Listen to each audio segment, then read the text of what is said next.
እኔ ስለ አምላክ እስኪ ልንገራችሁ። አምላክ አላህ ሱብሓነሁ ወተዓላ ነቢያቶች የሰበኩት አንዱ አምላክ ታላቁ አብርሃም አምላክ አላህ ሱብሓነሁ አብርሃም ምን አለ? ወኢብራሂም ኢዝ ቃለ ሊቀውሚሂ ዕቡዱላህ አብርሃምን ባለ ጊዜ አስታውስ ሙሐመድ ለህዝቦችህ አምላካችሁን አላህን ተገዙ አላቸው ይላል። ስለዚህ አብርሃም ምን አለ? አምላክን አላህን ተገዙ አለ።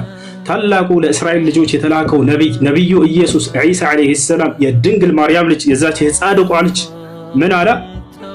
ወኢነ አላህ ረቢ ወረብኩም ፈዕቡዱሁ ሃዛ ሲራጡን ሙስተቂም አለ። በህዝቦቹ ፊት በእስራኤላውያኖች ፊት ቆሞ ምን አለ? የእኔም ጌታ የእናንተም ጌታ እርሱ አላህ ነው፣ እርሱንም በብቸኝነት ተገዙት አለ።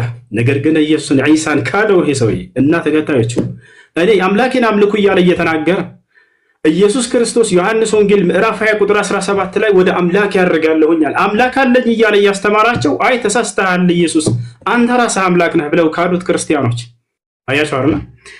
ልክ እንዲሁ ኢልያስ ምን አለ? ወኢነ ኢልያስ ለሚነል ሙርሰሊን ኢዝ ቃለ ሊቀውሚሂ አላ ተተቁነ ተድዑነ በዕለን ወተዘሩነ አሕሰነል ኻሊቂን አላህ ረበኩም አለ። ኢልያስ ታላቁ የአላህ ነቢይ ምን አለ? የእናንተም የአባቶቻችሁም ጌታ እርሱ አላህ ነውና አላህን ተገዙት አለ።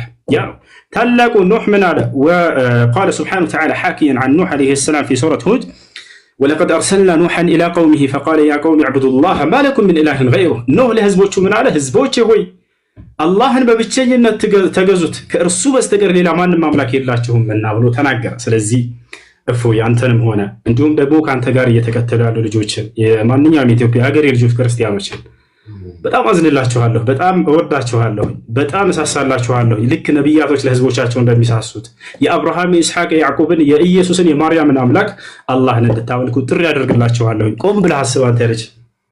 ሌላውን በመክረህ ስለ ክርስትና በደንብ አድርገህ ቤተክርስቲያን ሂደህ ተማር። ስለ እስልምና ጥያቄዎች በሚኖሩህ ጊዜ ከዚህ በኋላ ገስት ላይ የመጣህ እንድትጠይቅ አስተናግድሃለሁ በየትኛውም ሰዓትና ወላሂ ከሁሉም በፊት ለአንተ ቅድሚያ ሰጥሃለሁኝ።